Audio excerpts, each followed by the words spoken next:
Olá pessoal, bom dia, boa tarde, boa noite, dependendo da hora que você vai ver esse vídeo, certo? Hoje a nossa aula da disciplina de Geociências vai ser sobre classificação do relevo. Bem, primeiramente a gente tem que saber o que é o relevo, né? E eu acho que a maioria de vocês já deve ter ouvido falar, estudado em algum momento o relevo. Então vocês sabem que o relevo nada mais é do que a conformação aí da superfície terrestre, né? Como que a superfície terrestre se comporta, né, ao longo da Terra. Então, a gente tem diferentes padrões de comportamento dessa superfície terrestre, por isso nós temos diferentes padrões de relevo. Assim, o relevo vai ser classificado de diversas formas. Então, a primeira forma aqui, ó, que a gente precisa de entender é que a gente pode classificar o relevo entre relevo emerso e relevo submerso, ok? O relevo emerso vai ser aquele relevo que está fora da água. E o relevo submerso é o relevo que está debaixo d'água, ou seja, não tem relevo só da Terra. Temos também o relevo da superfície que está abaixo dos oceanos, aí, mares, etc. Ok? Outra coisa importante da gente saber sobre a classificação do relevo é que a classificação do relevo pode ser feita em diversas escalas. Como assim escala? Eu posso olhar o relevo, olhar a superfície terrestre de longe, certo? E aí eu vou classificar o macro relevo, ou seja, áreas que têm um padrão parecido e que vão abranger aí vários quilômetros quadrados, ok? E também posso olhar esse relevo mais de perto, né? Então aí eu vou ter o mesorrelevo, que vão começar a apresentar formas de relevo, por exemplo, uma colina, um morro, certo? Um tabuleiro. E também temos o micro-relevo. O micro-relevo é quando eu olho ele bem de pertinho, certo? Então, no micro-relevo, eu vou estar vendo as formas ali bem menores, entendeu? Aquelas formas que eu vejo praticamente na escala 1:1, que eu vejo ali ao vivo, que eu vejo bem na minha frente, certo? Então, a gente precisa de entender isso daqui, porque em algumas disciplinas do, do curso, por exemplo, quando a gente vai trabalhar com fotointerpretação, a gente precisa de conhecer essas formas de relevo para poder classificá-las, ok? A gente não vai detalhar muito isso aqui, porque são muitas formas de relevo, né? E então a gente não vai detalhar isso nessa disciplina. Para essa disciplina, nós vamos falar só da classificação aí do relevo de forma mais geral, ok? Então, vou mostrar para vocês aqui algumas classificações de relevo que foram feitas aí ao longo dos anos pelo Brasil. Uma das primeiras tentativas aí de classificar o relevo foi uma tentativa feita pelo professor Haroldo de Azevedo. O professor Haroldo de Azevedo ele fez uma classificação em macro escala, certo? E ela foi feita com aquela tecnologia que tinha disponível na época, né? Isso nós estamos falando da década de 60, mais ou menos. Então, para classificar o relevo, ele é, considerou aí as altitudes, principalmente. Então, as altitudes mais baixas ele chamou de planícies e as áreas onde as altitudes eram mais altas ele chamou de planalto. Então, nós temos aí essas unidades de relevo aqui, né? O famoso Planalto Central, Planalto Atlântico e por aí vai, certo? Planície costeira, planície amazônica. Então, são as unidades da primeiro esboço, vamos dizer assim, de classificação do relevo em nível nacional.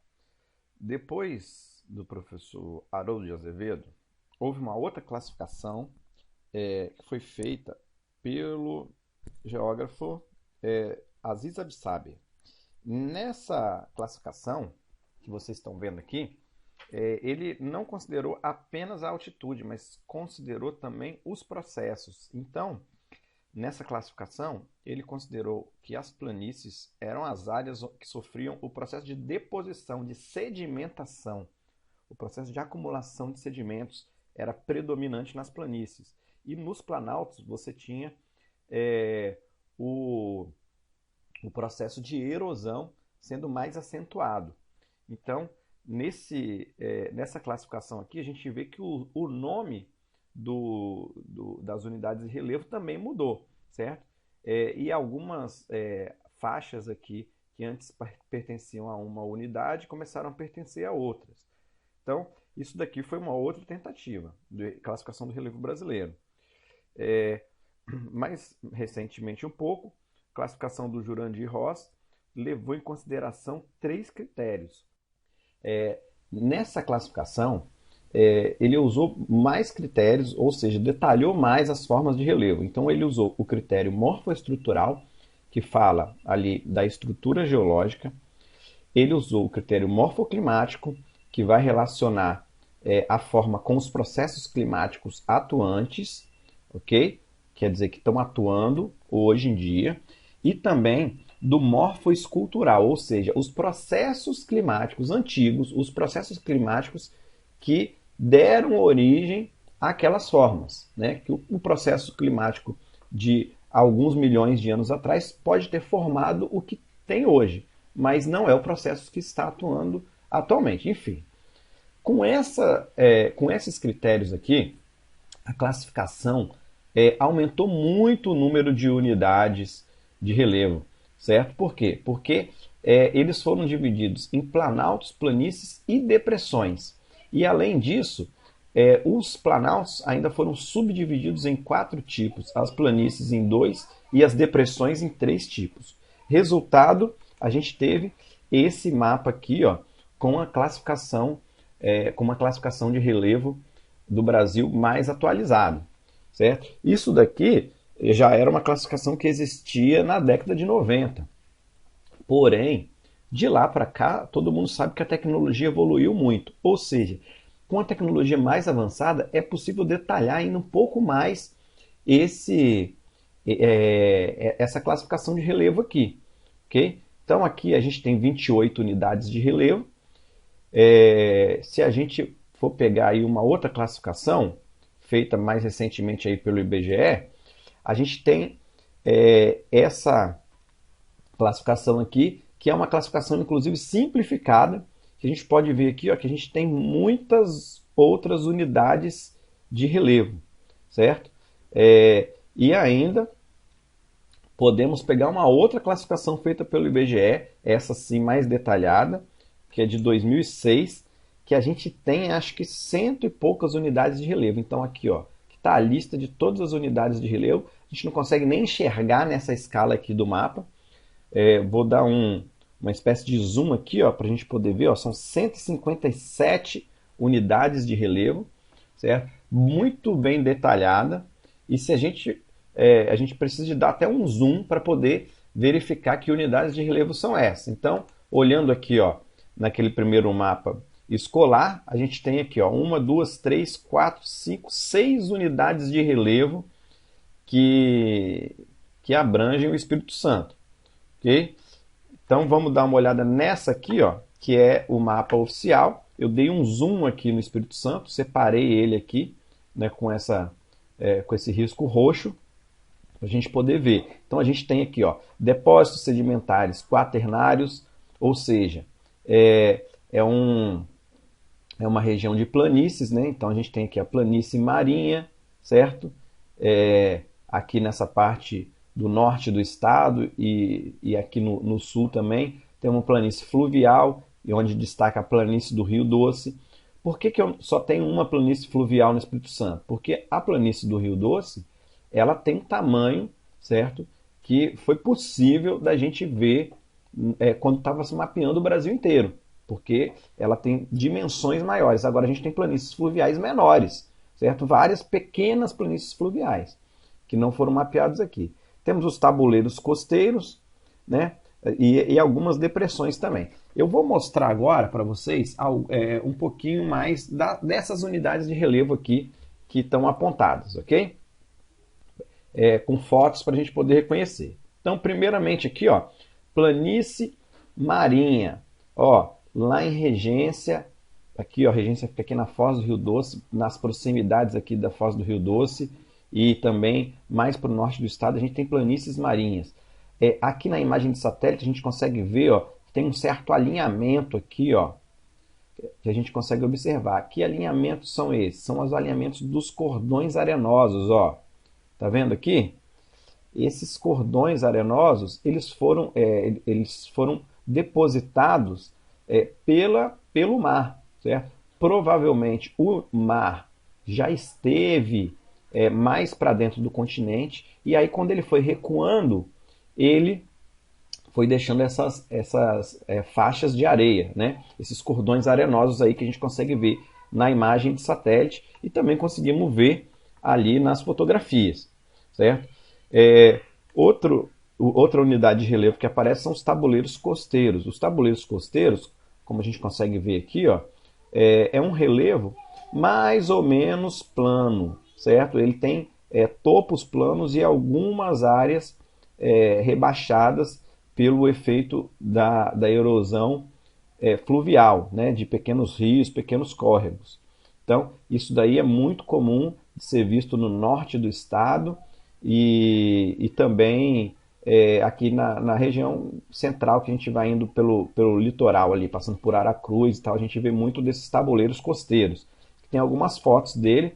No sul do estado a gente também tem alguns tabuleiros costeiros.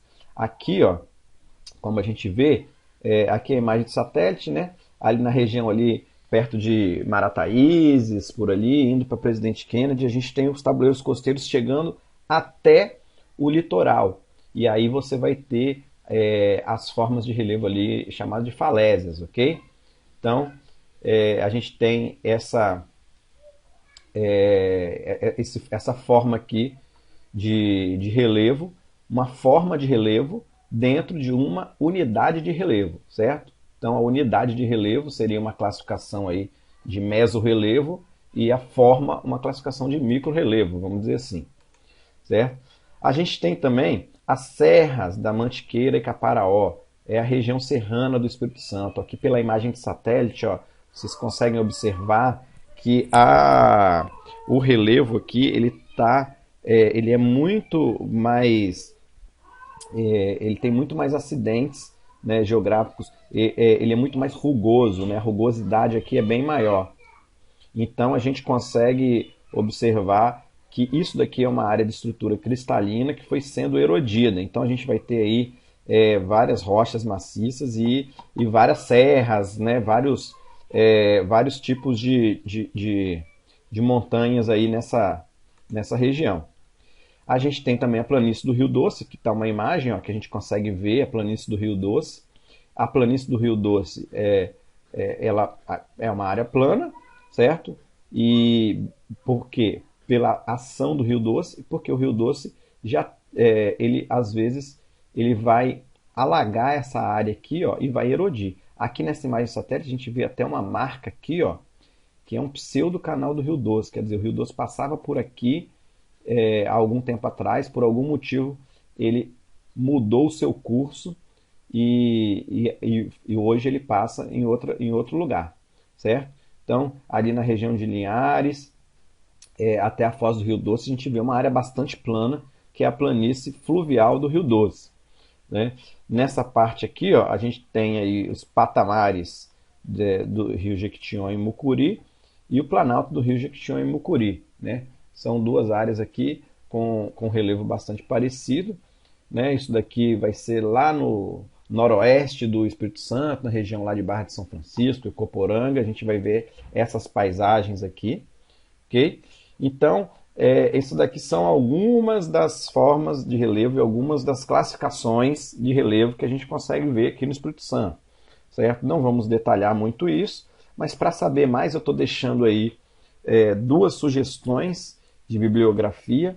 Essa daqui, Terra, Feições Ilustradas, ela vai mostrar várias formas de relevo e vai falar um pouquinho sobre como é a formação dela. E nesse dicionário geológico e geomorfológico, você tem aí várias definições de termos ligados ao relevo, tá certo? Então, gente, nossa aula por hoje termina aqui.